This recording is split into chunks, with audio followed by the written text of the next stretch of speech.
Hey girls, it's Miss Fletcher. So before we go, I wanted to remind you of something that we do at St. Mary's that's so special and that I miss a lot. So I want to see if you can join in with me. We're going to sing This Little Light of Mine, okay?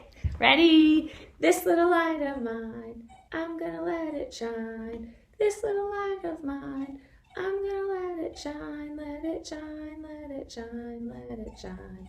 Hide it under a bush. Videos like this of Eliza Fletcher have been making the rounds across social media ever since she was declared missing and presumed kidnapped based on the video evidence. She has been described by members of her family and her friends as a light in their world, and the teacher and mother of two unfortunately was discovered dead, and we now have a suspect in custody. Cleotha Henderson is the man that Memphis police are currently saying is responsible for this abduction. Now, when a story like this cuts to the core of a community, when a story like this impacts so many people, terrifies that community, and you have a suspect, people begin in the era of woke prosecutors, woke criminal justice reform that goes soft on criminals, looking into this man's history to find out if there was anything that can predict this behavior in the future or anything that allowed this to happen when it shouldn't have. And what we're going to talk about today is how sometimes we can't do anything about a particular suspect.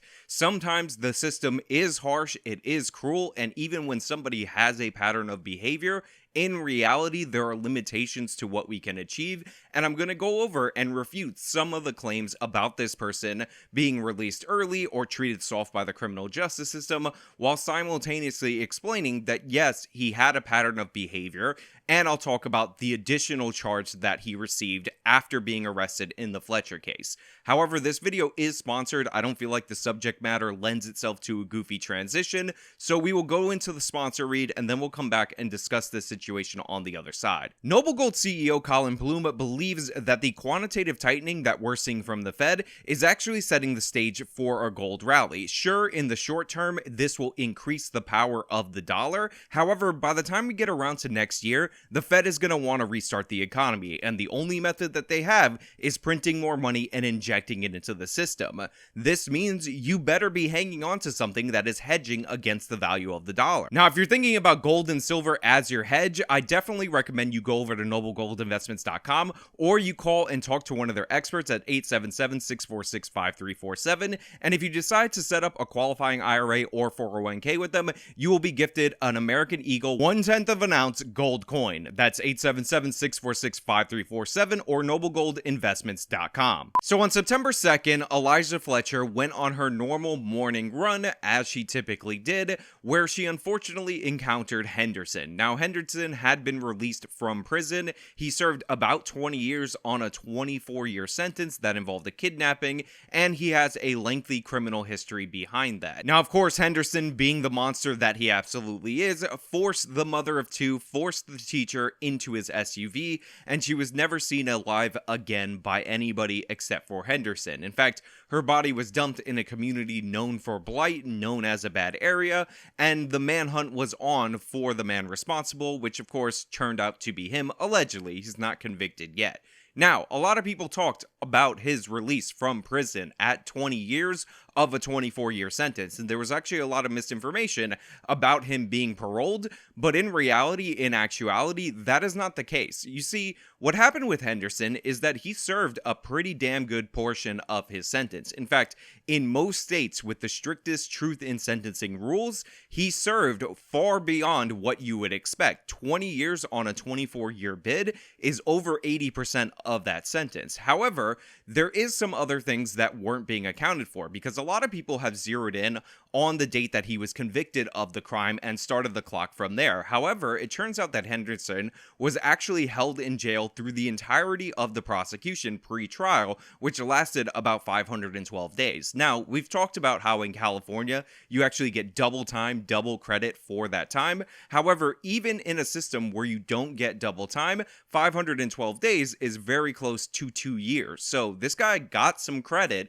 for his pretrial detainment, which makes sense because he was serving in prison, or in the county jail to be more accurate, while he was awaiting trial. So to the extent that he was released early by the standards of the other states, it's actually just not the case. This is typically a very strict interpretation of a very strict sentence.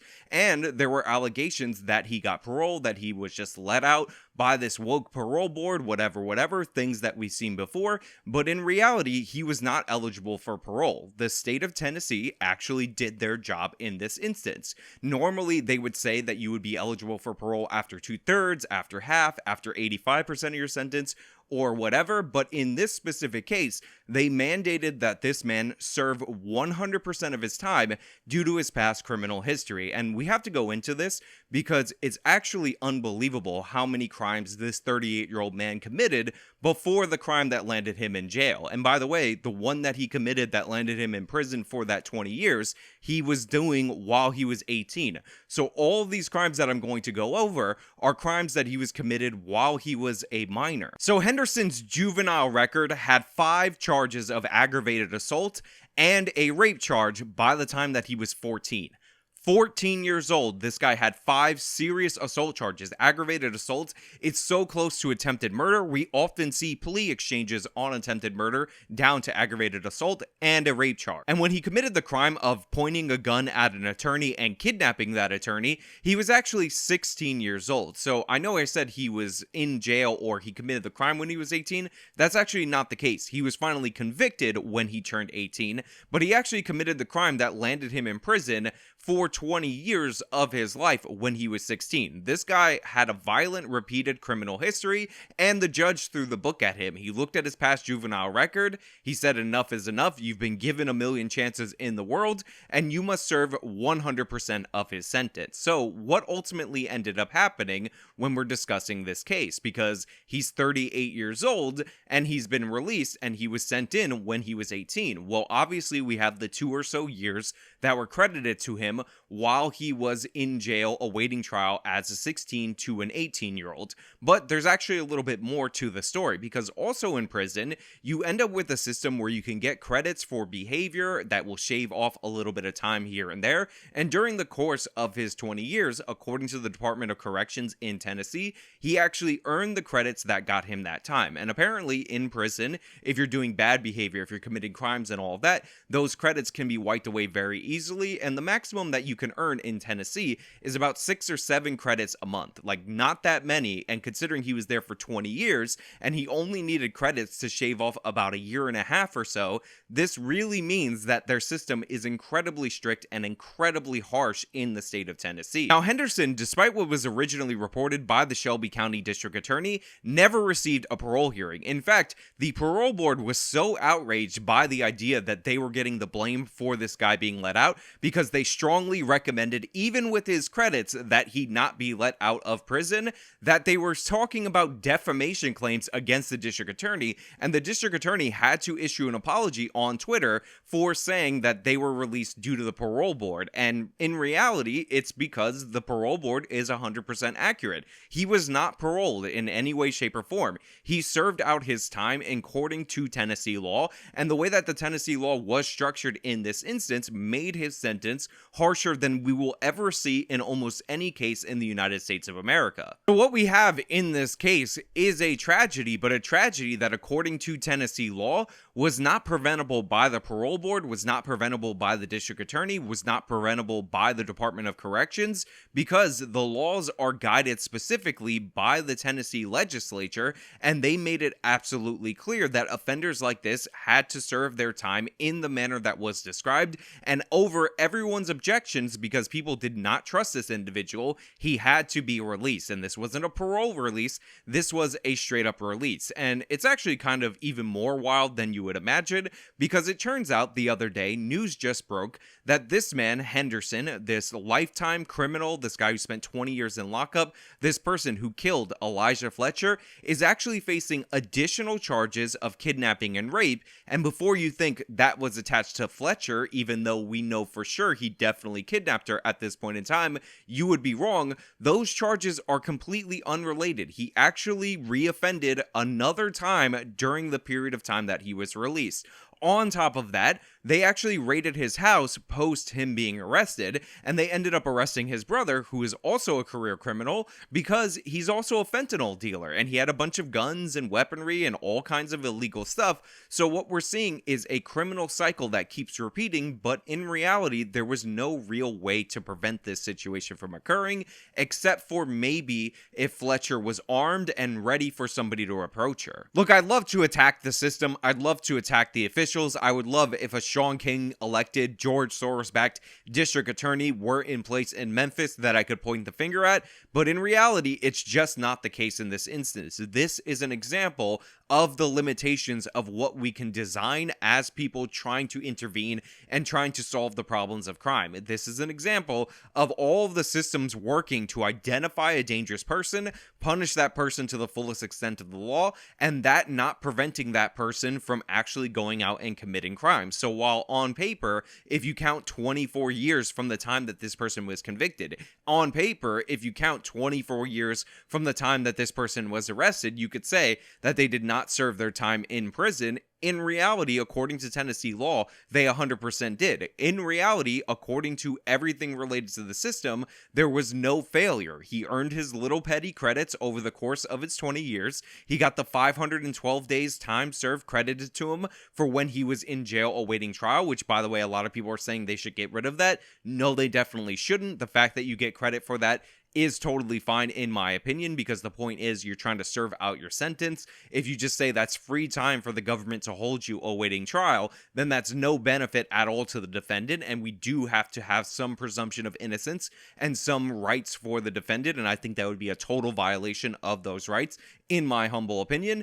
But this is one of those cases that are always going to slip through the cracks. This is one of those cases that are just not going to work out the way that we want, and legislative fixes aren't actually going to be there. And by the way, I just want to address people who were saying that she was out jogging way too early in the morning, it was dark out, therefore it was dangerous, whatever. You have to realize that we're in the state of Tennessee. We're talking about Memphis. It is unbelievably hot during the daytime at that time. So the fact of the matter is, it is not unusual for people who run, for people who jog, for people who want to exercise outdoors to do so in the twilight, in the evening, or in the early pre-dawn to dawn hours. So the idea that we're going to shift the blame to Eliza Fletcher for what this criminal did to her, for what this monster who should be in prison for the rest of his life, and honestly face the death penalty if Tennessee is willing to push for it, did, is absurd in my opinion. This man is responsible. Henderson, he committed the crime.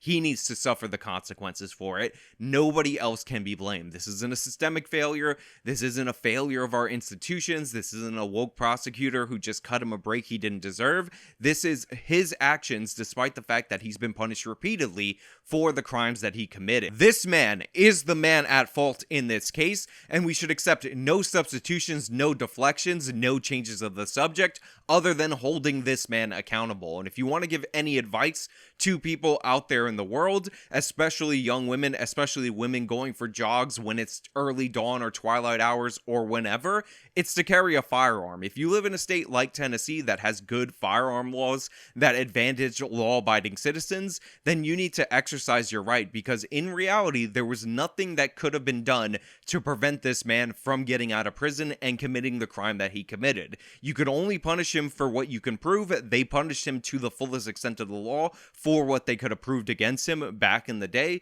He was out. It turns out not rehabilitated at all. Turns out this is one of those ultra predators, super predators, whatever you want to call them. This guy was a problem, and he was going to reoffend again, and it turns out he reoffended 2 times that we know of again as soon as he was released. So I send my condolences to the Fletcher family, not only for their loss, but for the eventuality of Kim Kardashian trying to defend the person that killed their loved one, to her husband, to her children, to everybody in the community that was affected by this. We are sorry. We want things to be better. We want to go after the criminals, but sometimes there are limitations. And like I said, without assigning any blame to Eliza Fletcher, the lesson in this really is that you are responsible for your their own safety in the end, because even when the system works, even when it functions as intended, even when it's harsh on crime, that doesn't necessarily mean that the threat is neutralized forever. But hey, those are just my thoughts. Let me know your thoughts down in the comments below. If you like the video, you can show them by leaving a like. You can subscribe for more content. You can follow me on all my social media. You can support me via the support links in the description of this video. This has been me talking about the tragedy that was the Eliza Fletcher case. Till next time.